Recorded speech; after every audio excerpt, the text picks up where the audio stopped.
All right, welcome back, everybody. So we have another really good treat this week. For those of you that are hardcore Renner users, you guys are really gonna like this. So what I've done is I have tested the 602 super blocker that MK Sales has in a refinishing situation, and we put it through the gamut, and I really think you're gonna like what we're gonna find out. So without further ado, let's get to it.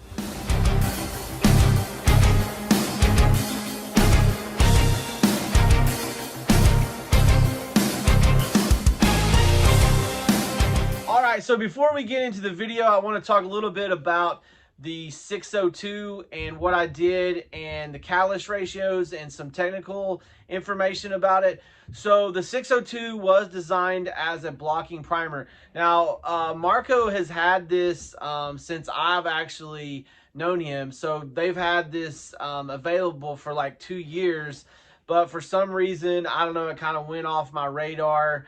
And I never really did get into it. Everybody was using 643.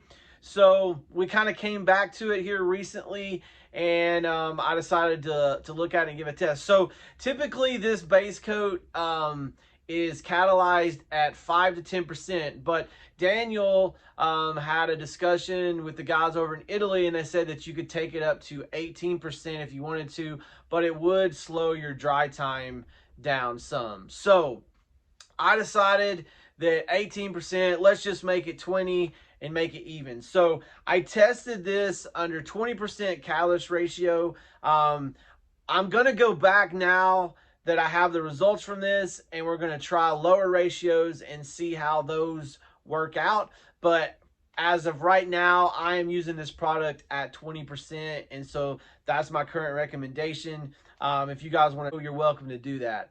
So let's get into the video. All right, guys, so we're going to be testing the Renner 602 Super Blocker. And what I have set up here is I have a piece of oak that has a mineral streak in it. I'm using a Sharpie to represent an alcohol-based stain. And then I have a solvent-based stain and a red water-based stain. Then I also have a little test I've done here with UV plywood, sanded and unsanded. So we're going to look at all of those factors when looking at this 602 primer. So let's get to it. All right, so what I want to take a look at here is this is after our first coat. Now you can see this is pretty pink. This has a little bit of reddish hue to it. This is our solvent-based stain. And then this is our oak. I didn't really see a huge streak in here on the mineral streak like I normally would. It's hard to see it on camera. And then we also have our Sharpie, which you can kind of see the Renner that I put on here. So, all right, so I'm going to put the second coat on these, and we're going to see what happens. All right, so now as you can see, after our first coat, you are going to see bleed back, okay? Now, that could take several different forms, as you saw. You can have little spots, you know, all kinds of different things, but this is the way that water-based works. Kind of draws it up, then it gets trapped in there, and then you can put your next coat on. So I'm going to give you the results here of how this came out. So this is the one that we did with the red water-based dye. Now, this is only 2 coats. And it is important to remember that you need to let this product dry overnight for it to work correctly. Also, it doesn't sand very well if you don't let it dry overnight. All right, so this is the results over the water base. Completely blocked it out. Remember, it looked like this, and then like this on the second coat, and then on our final coat with the 688 over the top of it, all that red is gone. All right, now on the solvent base, same thing. We had a brownish, reddish, walnut colored solvent base. Again, 602, let it dry overnight. 688 on the top of it. All right, remember this one?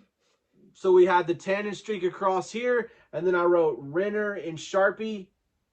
That is also gone as well.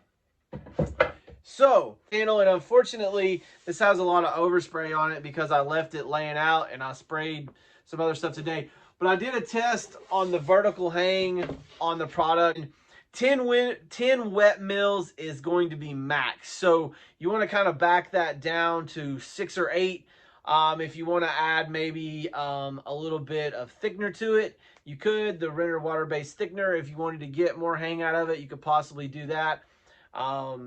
So I want to show you the results, the adhesion on this, and I like to test adhesion on things, usually on conversion varnishes and UV type material, because those are the ones that tend to be more problematic to stick to.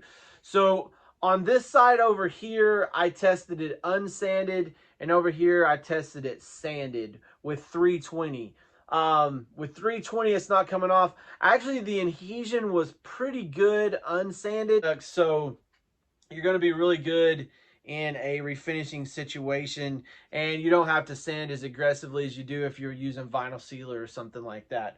So I want to wrap it up and give you my final thoughts on this product. So if you're a Renner user and you want to stay in the Renner category, I think this product is a step above the 643. The only thing that I will say that the 643 has an advantage over this one is the solid content.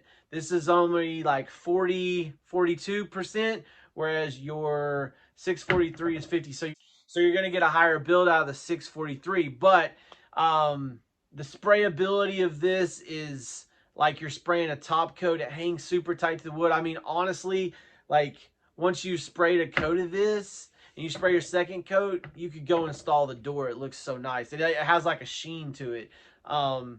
So anyway, that's kind of my final thoughts on this. If you're looking to get into this coating, you need to hit up MK Sales. I'll leave a link in the description below.